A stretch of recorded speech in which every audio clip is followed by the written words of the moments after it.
Assalamualaikum warahmatullahi wabarakatuh. Kepada yang beragama lain, saya ucapkan selamat siang.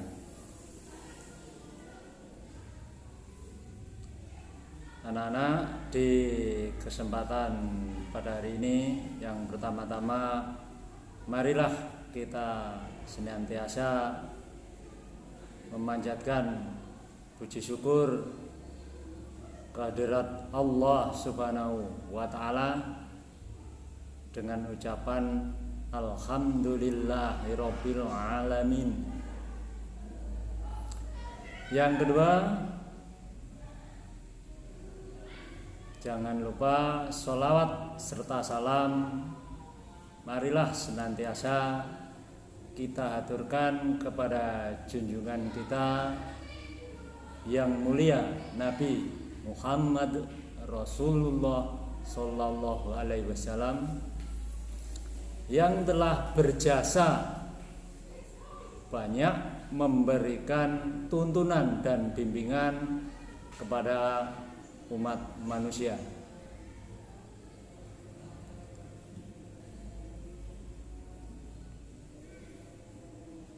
Untuk anak-anak peserta MPLS SMA Negeri Candipuro tahun pelajaran 2020-2021 yang dirahmati Allah.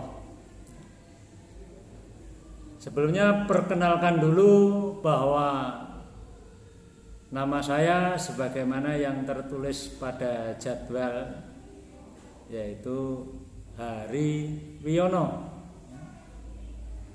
menjadi guru di SMA Negeri Candipuro ini sejak berdirinya sekolah ini tahun 2003. Jadi sudah cukup lama.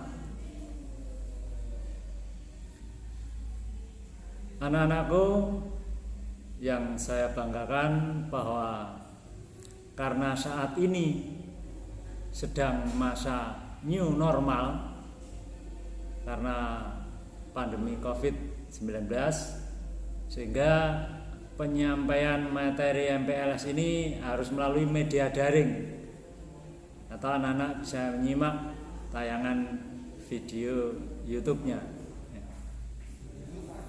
Adapun materi yang terjadwal pada saat ini, yaitu hari Rabu 15 Juli 2020, adalah tentang satu, anti narkoba di sekolah. Yang kedua, anti bullying di sekolah. Yang ketiga, anti radikalisme di sekolah. Dan yang keempat, tentang protokol COVID-19. Perlu Anda ketahui anak-anak bahwa materi ini akan disampaikan agak singkat, satu persatu, mengingat keterbatasan waktu yang disediakan. Marilah anak-anak menyimak satu persatu dari materi hari ini. Ini sambil dari catatan intisari materi MPLS. Yang pertama adalah anti narkoba. Dan narkoba, atau biasanya ada yang menyebut juga narkoba garis miring atau nafsa pakai Z. Yang jadi pertanyaan adalah, apakah narkoba atau nafsa itu? Sebenarnya narkoba itu adalah sebuah singkatan yang kepanjangannya adalah narkotika, psikotropika, dan bahan adiktif lainnya.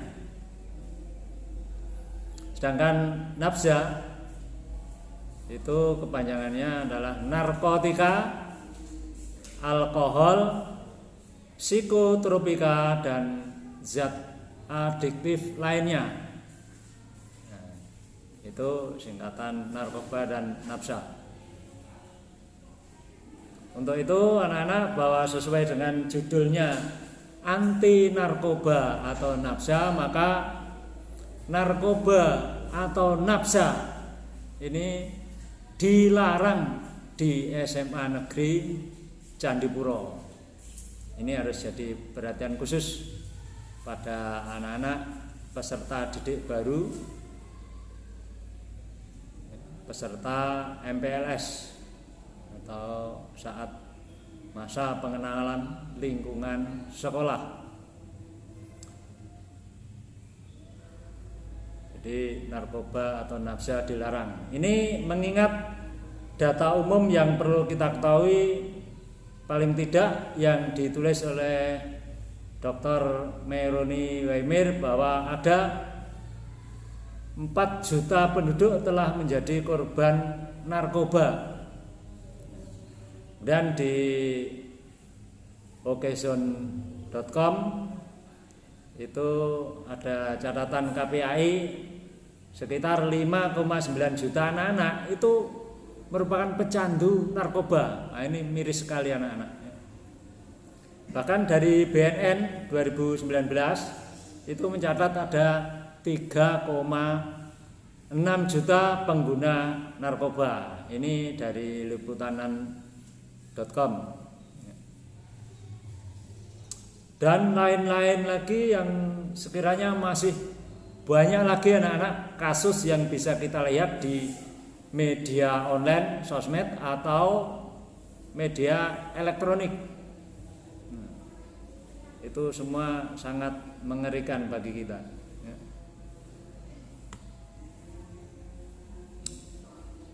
Untuk itu sampai semua jajaran mengatakan, dan itu menimbulkan pertanyaan, mengapa narkoba atau nafsa itu dilarang? Jadi tanda tanya besar. Nah, ini ada beberapa alasan yang relevan. Anak-anak perlu perhatikan ya. Di antaranya alasan dilarangnya narkoba atau nafsa, yang pertama adalah ajaran agama. Tentunya kita semua sepakat bahwa semua agama itu mengharamkan penyalahgunaan narkoba atau nafsa ini. Itu alasan yang pertama. Yang kedua, banyak kebijakan pemerintah melalui peraturan perundang-undangan yang mengatur tentang narkoba dan psikotropika. Yang ketiga, sebagai alasan karena menghancurkan tujuan hidup dan masa depan. Kemudian yang keempat, anak-anak juga harus perhatian ini. Alasan karena adanya efek atau dampak buruk terhadap kesehatan secara fisik. Misalnya rusaknya organ-organ tubuh, dalam hal ini otak, paru-paru, jantung, ginjal, hati, dan lain-lain. Misalnya juga terjangkitnya virus HIV atau AIDS. Nah, ini yang pernah menjadi momok dunia ini. Misalnya juga overdosis, dan misalnya juga efek secara fisik ini adalah yang paling fatal adalah kematian. Itu alasan yang keempat. Kemudian yang kelima, alasan mengapa narkoba atau nafsa dilarang adalah karena adanya efek atau dampak psikososial pelanggaran hukum. Misalnya terjadinya kriminalitas, kecelakaan lalu lintas, bahkan kejahatan seksual, tindak kekerasan, disharmoni keluarga, keputusasaan, dan lain-lain. Tentu saja itu semua juga menjadi ranahnya pihak yang berwenang dalam proses hukum pidananya.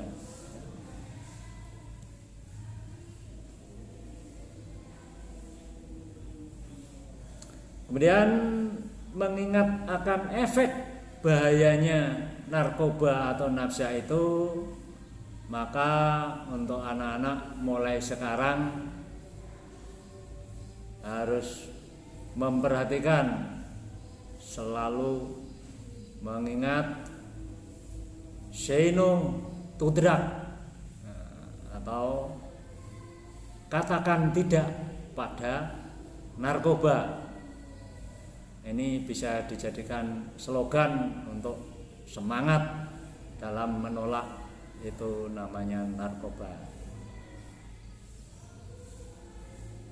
Dan jika anak-anak tidak ingin kena sanksi dari sekolah ini, SMA Negeri Candipuro, maka anak-anak harus bisa melakukan pencegahan terhadap narkoba ini. Misalnya dengan cara, satu, perkuatlah iman dan takwa kalian dengan banyak beribadah. Yang kedua, tidak melibatkan diri dengan urusan narkoba. Yang ketiga, tidak membawa narkoba. Yang keempat, tidak mencoba-coba mengkonsumsi narkoba. Yang kelima, tidak mengajak atau memberi teman narkoba.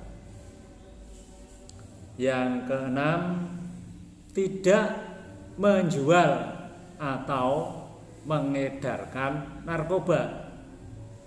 Yang ketujuh, pilihlah lingkungan pergaulan yang sehat. Kemudian yang kedelapan, isi waktu luang dengan kegiatan yang positif. Dan yang terakhir,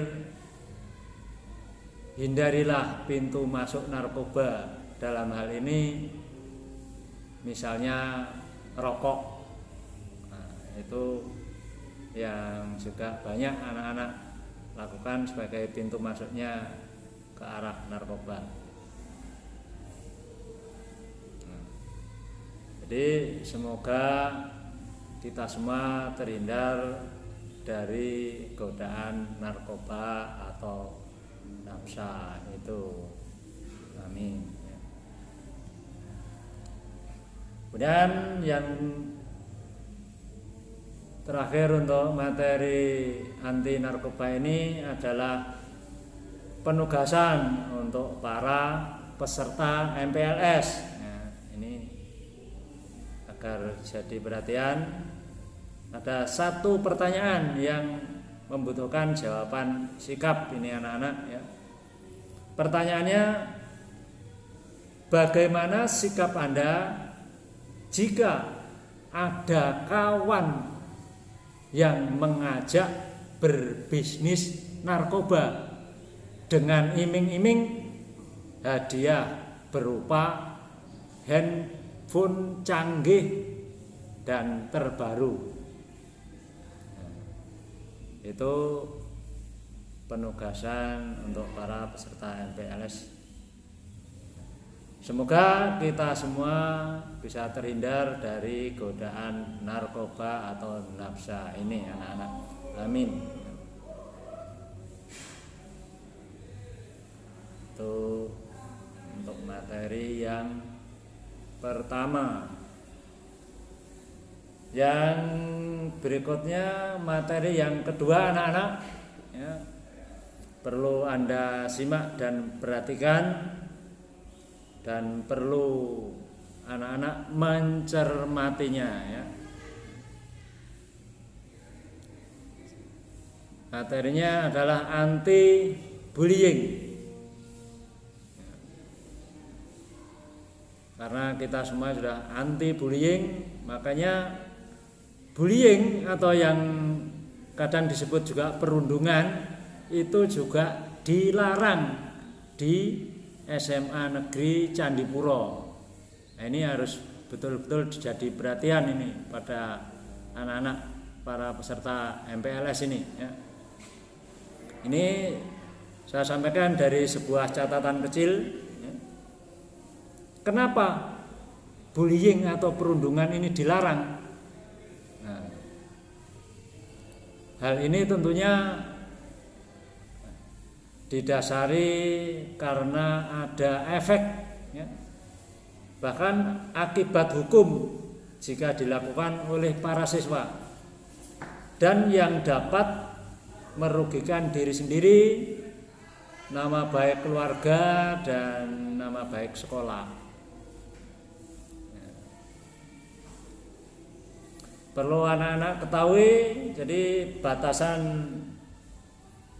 makna dari bullying atau perundungan ini ya, perlu juga anak-anak pahami bahwa bullying atau perundungan ini adalah sebuah tindakan yang dilakukan dengan sengaja untuk menyakiti secara fisik, psikologis, atau verbal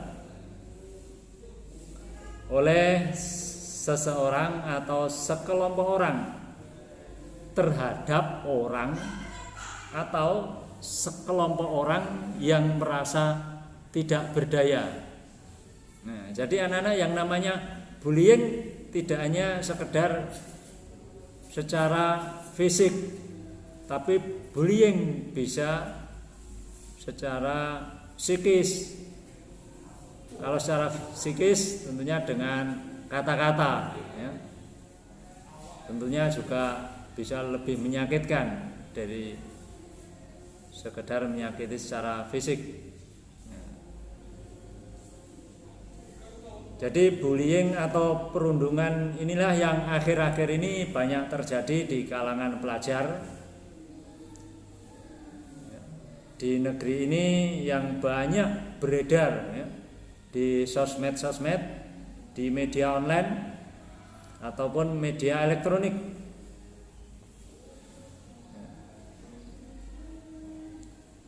Banyaknya kasus atau peristiwa bullying ini sangat membuat miris ya, para pemangku pendidikan ya, karena pendidikan punya tugas berat untuk mengarahkan anak-anak agar tidak terjadi kasus-kasus lagi tentang bullying atau perundungan ini. Biasanya persoalan yang timbul di kalangan anak-anak atau para siswa ini memang cukup beragam dan kompleks anak-anak. Mungkin ini juga didasari oleh latar belakang dari anak-anak sendiri yang sangat beraneka ragam. Jadi anak-anak sangat perlu menyadari hal itu ya, agar tidak terjerumus pada perilaku bullying atau perundungan ini,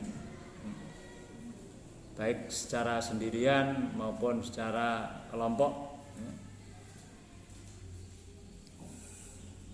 Di antara problem-problem yang muncul di kalangan anak-anak ini biasanya ada karena problem broken home ya. Ada juga karena broken heart. Ada juga karena masalah keuangan atau masalah lingkungan yang tidak kondusif dan lain-lain sebagainya ya. Terjadinya kasus-kasus bullying ini anak-anak ya, ini juga bisa terjadi karena dipicu akibat munculnya permasalahan-permasalahan di kalangan siswa itu, baik yang bersifat pribadi ataupun masalah-masalah kelompok. Bahkan mungkin ada yang merasa ada gengnya, jadi ngegeng, antar geng atau antar pribadi dengan geng, geng dengan geng, atau antar pribadi dengan pribadi. Sehingga korban-korbannya pun juga bisa pribadi atau kadang juga kelompok.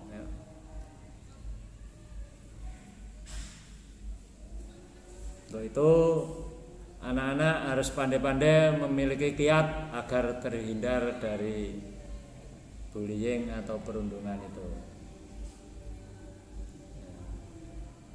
Di sini Pak Hari memberi saran kepada kalian semua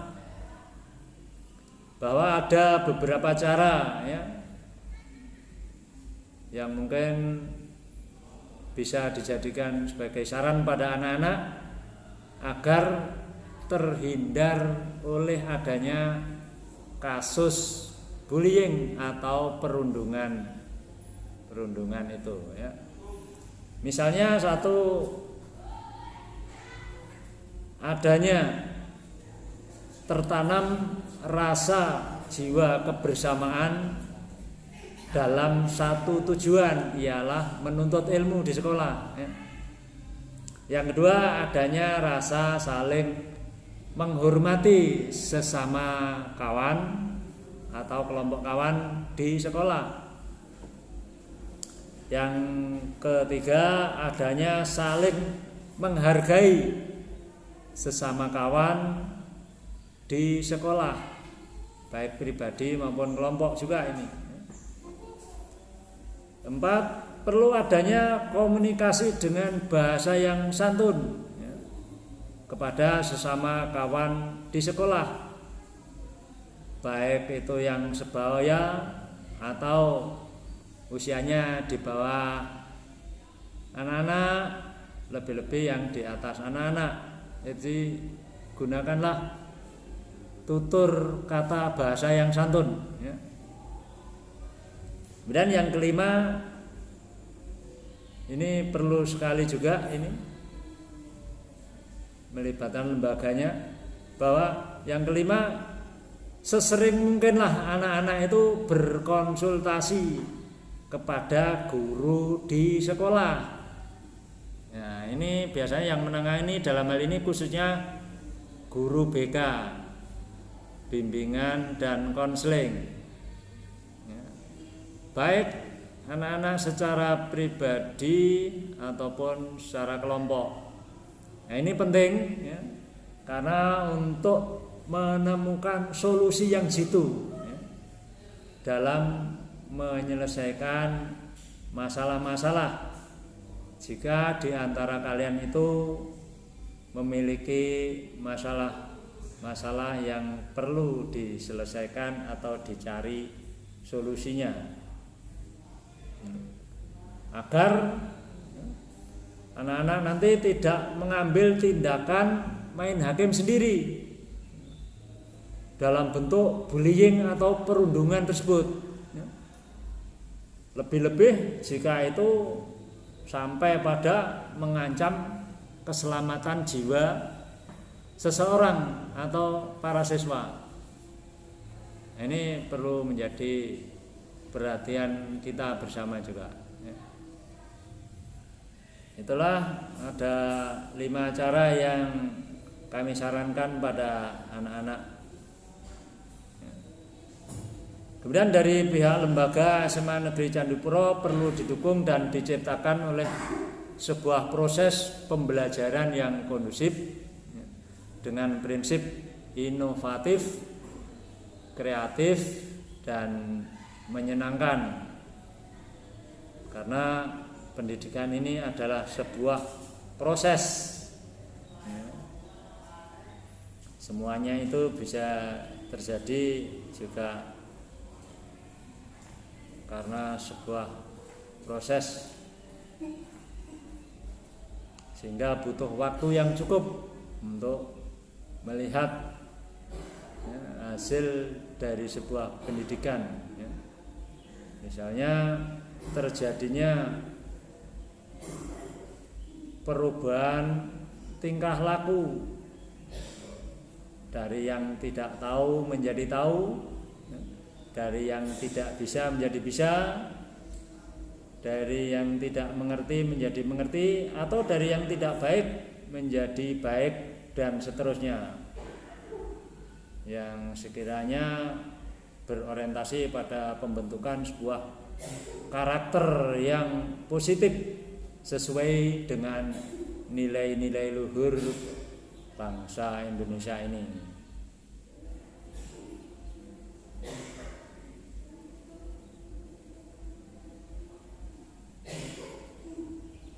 Demikianlah penjelasan singkat tentang anti bullying atau perundungan ini, ya. Semoga bermanfaat dan kami percaya anak-anak akan bisa bersikap bijak dan lebih dewasa dalam setiap menghadapi segala persoalan di sekolah. Harapan kami semoga anak-anak semua siswa di SMA Negeri Candipuro ini terhindar dari kasus-kasus bullying atau perundungan. Amin. Kemudian yang terakhir ini pertanyaan penugasan dalam materi anti bullying atau perundungan ini.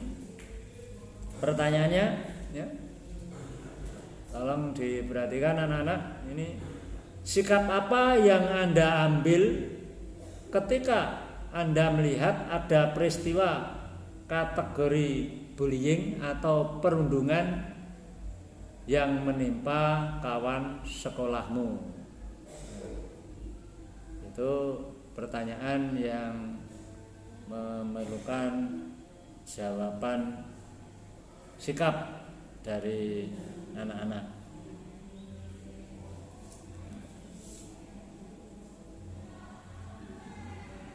Itu materi yang kedua anak-anak. Dengan berikutnya ini, karena materinya ada 4 poin ini, ya, yang dijadikan satu sesi.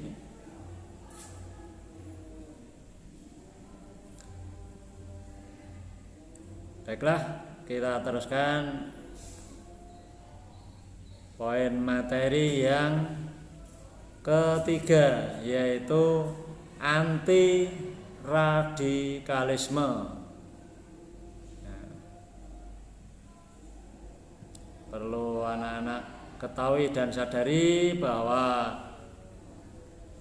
radikalisme ini adalah dilarang di SMA Negeri Candipuro, sebagaimana kita semua yang hidup di NKRI, ya. NKRI harga mati. Nah, anak-anak sering dengar slogan itu, ya.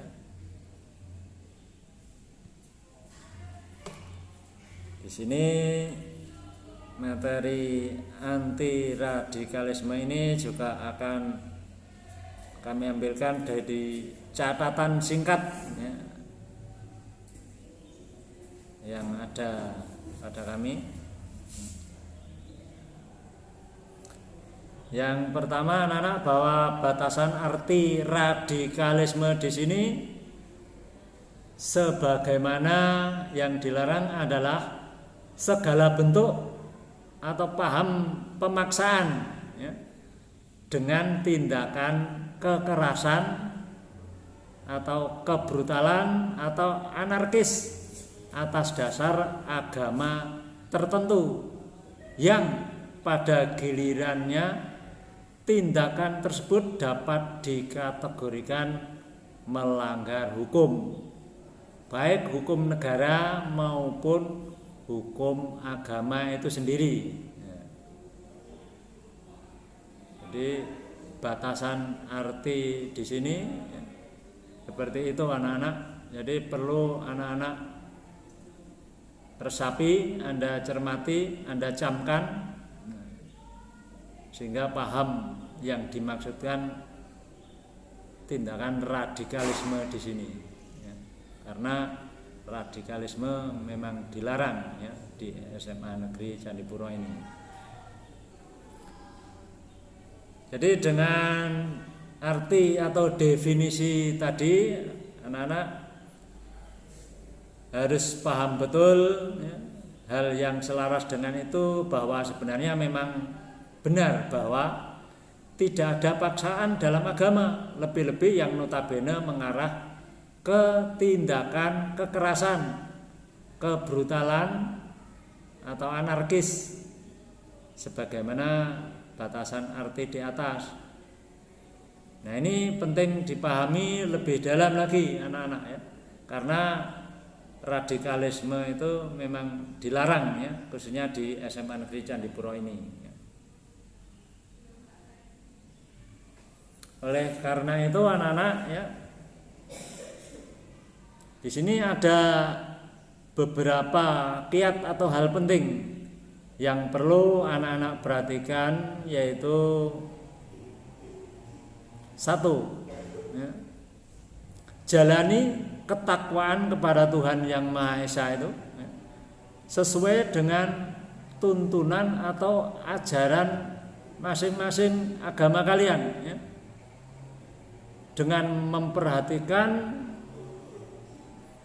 tidak melampaui batas yang berlebih-lebihan sehingga salah mengambil tindakan atau mengambil langkah atau mengambil sikapnya itu ya. Kemudian hal yang penting kedua ya, adalah dalam sikap jiwa anak-anak harus tertanamkan rasa toleransi yang tinggi dalam hidup berdampingan dengan sesama yang seagama atau antar agama yang beda, baik itu di sekolah, di masyarakat, dalam berbangsa dan bernegara. Nah, kemudian hal penting yang ketiga yang harus diperhatikan anak-anak adalah adanya sikap jiwa saling menghormati dan menghargai, kurung toleransi antar sesama warga NKRI yang berbineka tunggal ika. Kemudian orang bertakwa demi menjalankan ibadah ini dalam agamanya masing-masing ya, khususnya anak-anak di sekolah, memang bukan berarti harus menjadi radikal anak-anak ya, atau bukan harus berpaham radikalisme yang melanggar hukum negara ya. Jadi anak-anak manfaatkanlah ketakwaan kalian untuk menebarkan rahmatan lil alamin atau rahmat untuk sekalian alam, sehingga bisa menciptakan sebuah kedamaian, ketentraman, kebahagiaan dan kesejahteraan hidup berdampingan bersama dalam koridor NKRI yang berbineka tunggal ika. Demikianlah materi tentang anti radikalisme ini. Karena memang radikalisme di SMA Negeri Candipuro dilarang. Yang terakhir penugasan ya, pertanyaannya, bagaimanakah pendapat Anda pribadi tentang radikalisme di sekolah? Nah, tentu ini juga jawaban sikap pribadi Anda masing-masing. Demikianlah anak-anak pemberian pemahaman tentang dilarangnya radikalisme di sekolah ini, sangat singkat, semoga bermanfaat ya. SMA Negeri Candipuro harus ikut menjaga toleransi dalam kebinekaan dalam bingkai NKRI harga mati. Dan semoga NKRI selalu dalam lindungan Allah Subhanahu wa ta'ala. Amin. ini menginjak materi yang keempat atau yang terakhir anak-anak ini.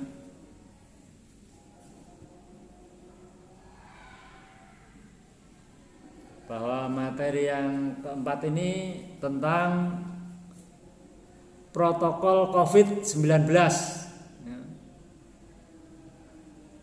Tentunya hal ini sudah tidak asing lagi bagi anak-anak, sehingga mengingat keterbatasan waktu ini, ya, maka akan saya sampaikan singkat dan agak cepat, ya.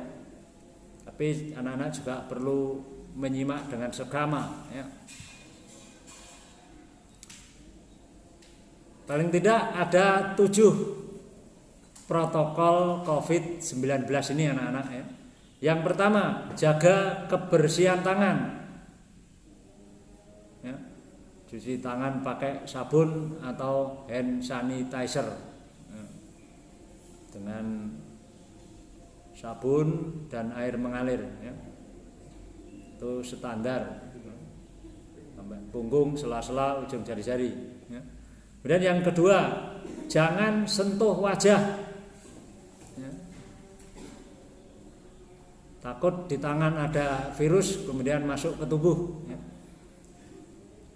Yang ketiga, beretika dalam batuk dan bersin, ya. Beretika dalam batuk dan bersin, yaitu tutup mulut dengan lengan atas bagian dalam agar aman, ya. Dan yang keempat, pakai masker saat keluar rumah maupun berinteraksi dengan orang lain, ya. Yang kelima, selalu jaga jarak atau physical distancing.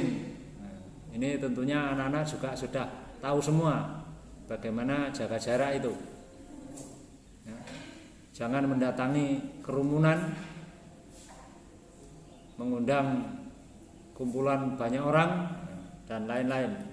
Dan yang keenam, itu isolasi mandiri. Itu bagi yang terkena atau mengalami gejala demam, batuk, pilek, nyeri tenggorokan, sesak napas, harus isolasi mandiri secara sadar biar tidak menyebar anak-anak. Kemudian protokol yang terakhir, yang ketujuh, adalah jaga kesehatan fisik anak-anak. Misalnya dengan berjemur di bawah sinar matahari pagi selama beberapa menit, mengkonsumsi makanan bergizi seimbang, melakukan olahraga ringan, dan perlu anak-anak istirahat yang cukup, ya. Nah, itulah diantaranya ada 7 standar protokol COVID-19 itu, ya. Kemudian penugasan untuk peserta MPLS. Pertanyaannya,